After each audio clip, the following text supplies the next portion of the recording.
नमस्कार, मैं हूं विनोद कुमार शुक्ला। अड्डा पर आपका स्वागत है। ऑल इंडिया मुस्लिम जमात के शहाबुद्दीन राजवी ने एक बार फिर एक नया बखेड़ा खड़ा कर दिया है।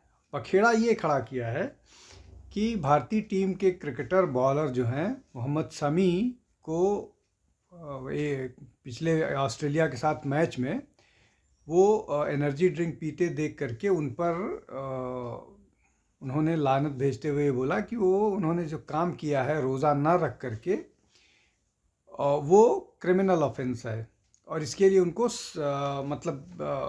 गुनाह जो है वो उनको उसकी सज़ा मिलेगी। अब ये इसको लेकर के पूरे देश में बवाल चल रहा है। कुछ लोग उनके समर्थन में हैं, कुछ लोग उनके खिलाफ बात कर रहे हैं। दोनों पर बात करता हूँ। पहले राजवी पर बात करता हूँ। राजवी साहब गाहे बेगाहे इस तरह के शगुफ़े छोड़ने के आदी हैं।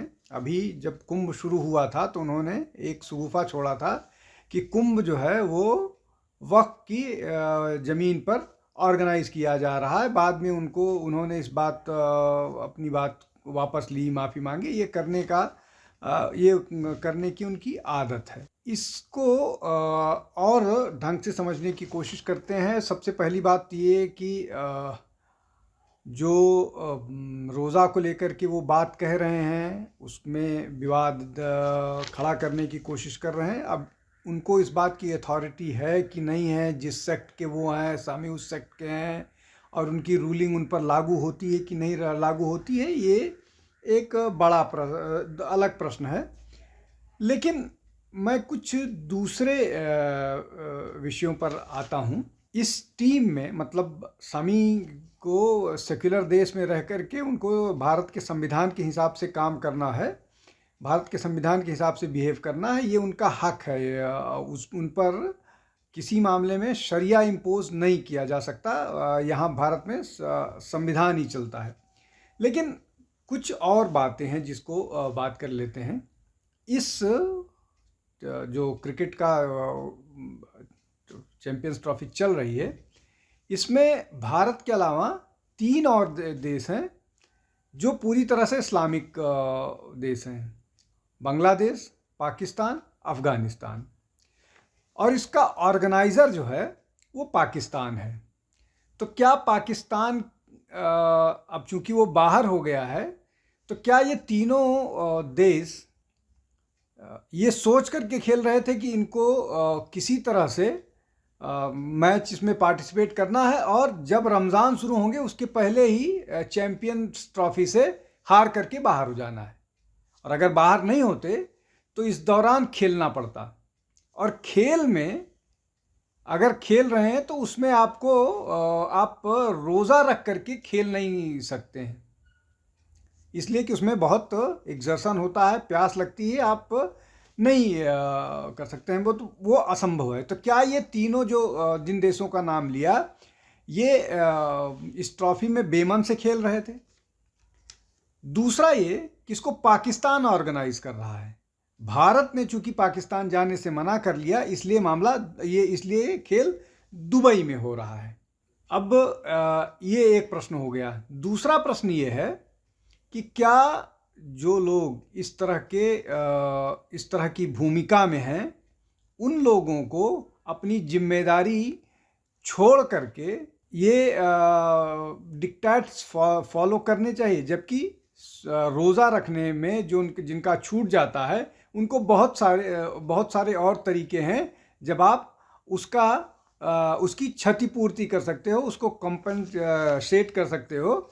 उसको फिदाया या कपारा का नाम दिया जाता है। वो बहुत टेक्निकल चीज़ें हैं, उसको आप सर्च मारिएगा तो आपको मिल जाएगा। मैं उसके डिटेल में नहीं जाता है।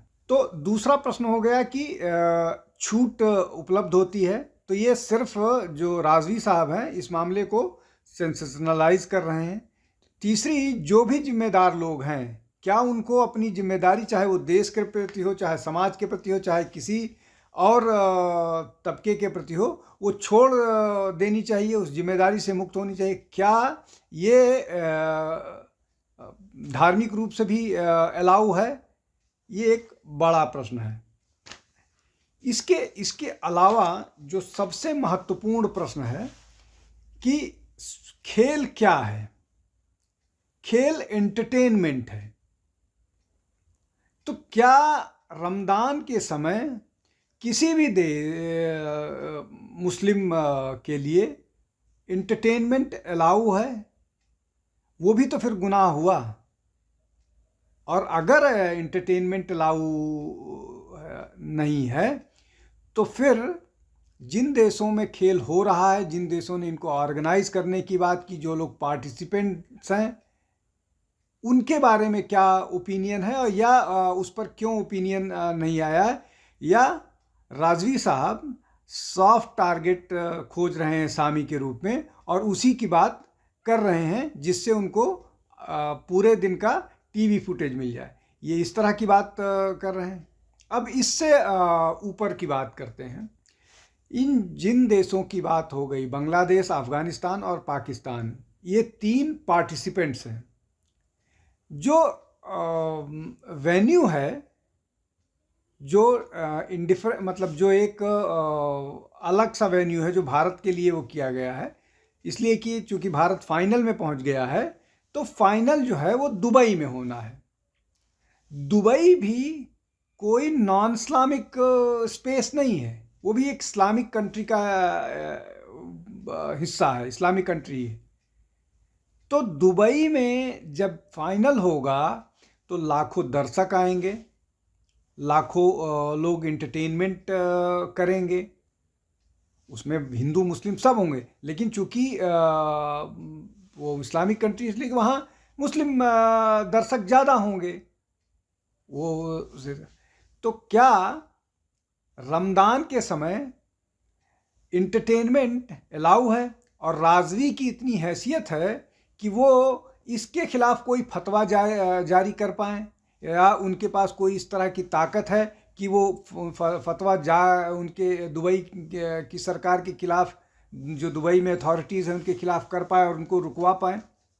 ऐसा नहीं संभव है।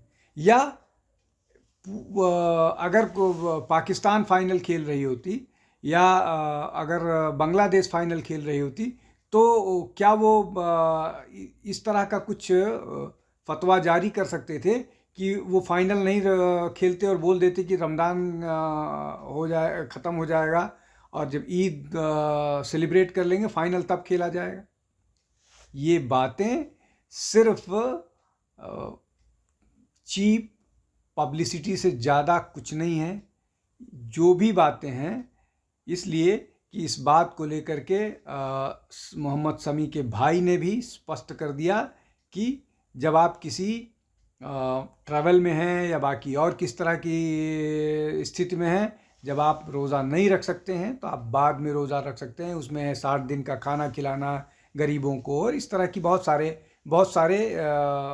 आपके पास ऑप्शन होते हैं कि आप अपने रोज़ा जो आपने नहीं रख पाए हैं वो पूरा कर पाएँ।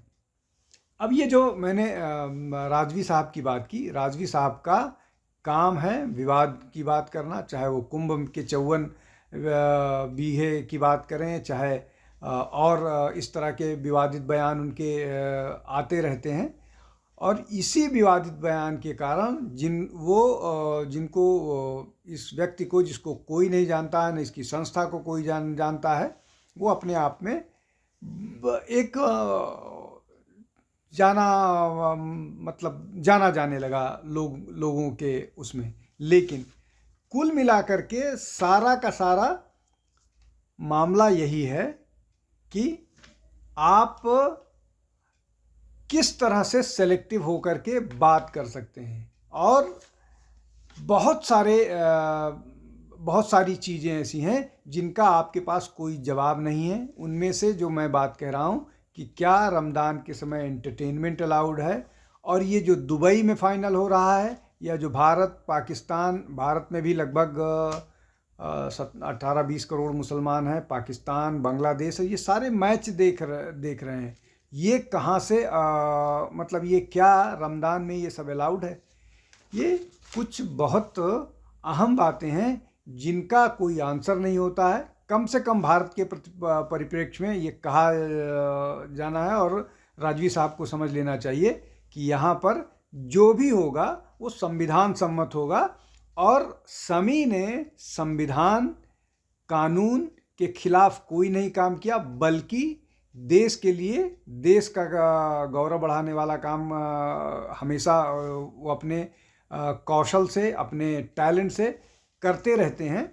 और ये जो इस तरह के लोग हैं उनको ये बात नहीं समझ में आती है, इसलिए वो सामी जैसे लोगों पर फतवे जारी करते रहते हैं। आज के लिए बस इतना ही। आप हमारे चैनल को लाइक कीजिए, शेयर कीजिए, सब्सक्राइब कीजिए और ज़्यादा से ज़्यादा लोगों तक पहुंचने में हमको मदद कीजिए। बहुत बहुत धन्यवाद। नमस्कार।